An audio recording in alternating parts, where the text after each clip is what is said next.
नवा नवा छत्तीसगढ़ी गाना सुने बर हमर जेपी स्टूडियो सीजी ला लाइक शेयर सब्सक्राइब जरूर करो।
कैसे कहाँ बड़ खतरा है रे, एक जवानी 16-17 है रे।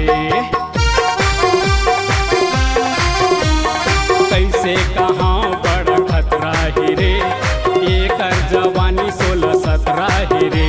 पी लेते दारू कसे ढार ढार के, पी लेते दारू कसे ढार ढार के।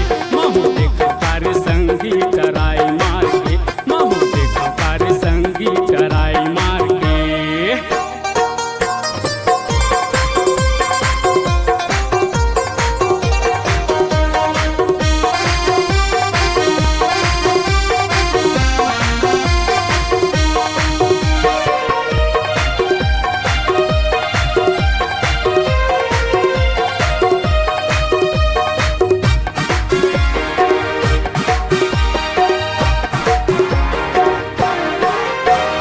मोर दिल के रानी बना हूँ येला, देख ले बे एक दिन पटा हूँ येला।